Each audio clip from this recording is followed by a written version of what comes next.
बिहार में political operation लगातार activate हो रहे हैं और इस वक्त जिस ऑपरेशन की बात हम कर रहे हैं वो ऑपरेशन आरजेडी के अंदर खाने से है। तेजस्वी यादव नेता प्रतिपक्ष ने आरजेडी के अंदर ऑपरेशन 48 को एक्टिवेट किया है। दरअसल ये ऑपरेशन 48 है क्या, इस बारे में हमारे सहयोगी गणेश सम्राट हमको बताएंगे, जो लगातार कल दिन भर नजर बना करके उन्होंने रखी और देर रात तक तेजस्वी यादव इस ऑपरेशन को एक्टिवेट करने में लगे रहे। गणेश, दरअसल हमारे दर्शक ये जानना चाहते हैं कि ऑपरेशन 48 है क्या। देखिए, सबसे बड़ी बात है कि तेजस्वी यादव जब वापस आए लॉकडाउन के बीच से, तो उनकी नज़र अब बिहारी मजदूरों के साथ साथ प्रवासी मजदूर जो आते हैं बिहार में और चले जाते हैं बाहर रोजगार के लिए। ऐसे में तेजस्वी यादव को लगा कि सबसे बड़ा वोट बैंक गरीबी की बात करने वाले, बेरोजगारी की बात करने वाले तेजस्वी यादव इसके पहले थे, लेकिन ऐन चुनाव के ठीक पहले कोरोना जैसे महामारी फैली। ऐसे में तेजस्वी यादव बिहार से बाहर रहे।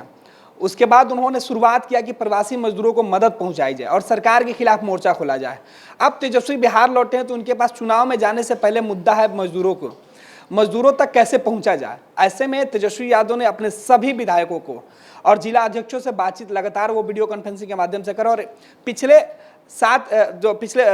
दिनों उन्होंने प्रेस वार्ता की थी और अमित शाह के रैली के मुकाबले कहा था कि बिहार में 7 जून को वो प्रतिकार करेंगे अमित शाह को। और गरीबों के लिए सीधे तौर पर उन्होंने कहा कि थाली और खाली बर्तन बजाने की नौबत है और ऐसे में गरीब आवाज पहुंचाना चाहते हैं। लिहाजा तेजस्वी यादव ने इस कार्यक्रम को और बिहार में अपनी पार्टी और अपने कार्यकर्ताओं को गोलबंद करने के लिए, उनमें एक जान डालने के लिए मिशन 48 की घोषणा की है। इस 48 का सीधे मतलब है कि 48 घंटे, यानी आज हम जिस वक्त चर्चा कर रहे हैं इससे 48 घंटे बाद यानी 7 जून को तेजस्वी यादव जिस तरीके से गरीब अधिकार दिवस मनाने की तैयारी कर रहे हैं वो कितना प्रभावशाली ढंग से हो कि अमित शाह और साथ साथ जेडीयू के ऊपर वो हमलावर हो। वो 48 घंटा यानी तेजस्वी यादव ने अपने सभी विधायकों को एक्टिव कर दिया, जिला अध्यक्षों को एक्टिव कर दिया। क्वारंटाइन सेंटर से बाहर निकलने वाले मजदूरों पर पैनी नजर रखनी है, उन मजदूरों से बातचीत करना, अगर वो सरकार के खिलाफ नाराज हैं उन्हें गोलबंद करना है विपक्ष के खेमे में। साथ ही साथ जो उनकी जरूरत है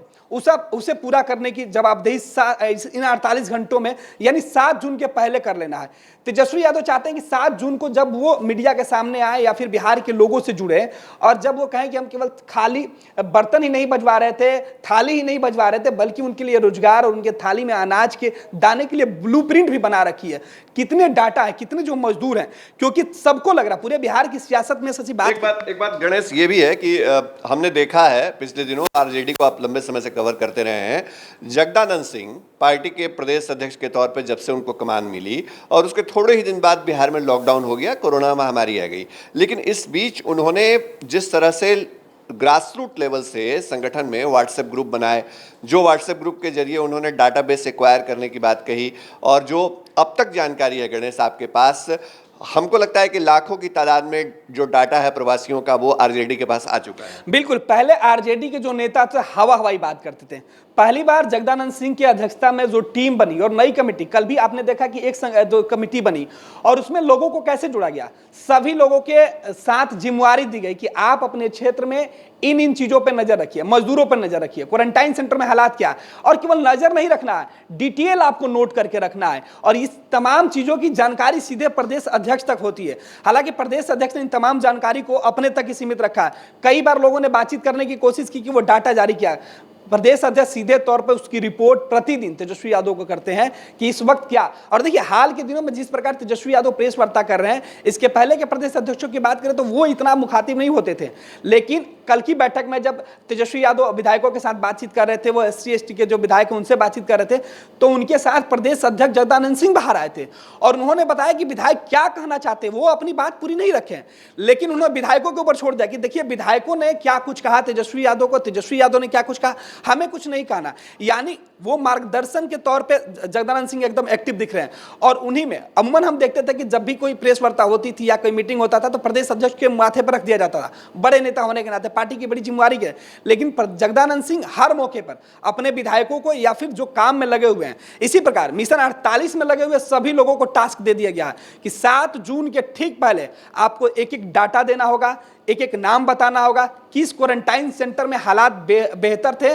और कहां स्थिति बदतर थी, जहां बदतर थी वहां मजदूरों के हालात क्या हैं, कितने मजदूर थे, वो कहां से आए थे, उनके पास क्या समस्या है, ये सभी डाटा तेजस्वी यादव को 7 जून के पहले चाहिए। इस 48 घंटे का जो मिशन है, यानी तेजस्वी 48 घंटे बाद सरकार के सामने बड़ी चुनौती खड़ा कर सकते हैं। 48 घंटे यानी ऑपरेशन 48, इसकी हम चर्चा कर रहे थे। तेजस्वी यादव का यह मिशन, यह ऑपरेशन एक्टिवेट हो चुका है। आज से जो तमाम विधायक हैं, जिला अध्यक्ष हैं, वो ऑपरेशन 48 के तहत प्रवासियों को टच करेंगे, उनको जोड़ेंगे, मजदूरों को, गरीबों को जोड़ेंगे 7 जून के आयोजन को सफल बनाने के लिए। क्या तेजस्वी यादव का यह ऑपरेशन 48 सफल होगा? इसका जवाब आपको मिलेगा, लेकिन 11 बजे दिन से जब 7 जून को बैठेंगे तेजस्वी यादव अपने गरीब अधिकार दिवस पर, उस समय ही असल तस्वीर सामने आएगी। तमाम अंदर की खबरें सियासी गलियारे से हम आपके लिए लाते रहेंगे। फर्स्ट बिहार झारखंड के साथ जुड़े रहिए। नमस्कार। बिहार के आधुनिक अस्पतालों में से एक NSMCH multi speciality 350 bedded hospital, अनुभवी डॉक्टर एवं ट्रेन्ड पैरामेडिकल स्टाफ, विश्व स्तरीय सुविधाओं के साथ अत्याधुनिक ऑपरेशन थिएटर, ICU, NICU, निशुल्क OPD परामर्श, 24 घंटे इमरजेंसी सर्विसेज और जटिल गर्भावस्था का इलाज। Netaji Subhash medical college and hospital, Amhara, Bihta, Patna.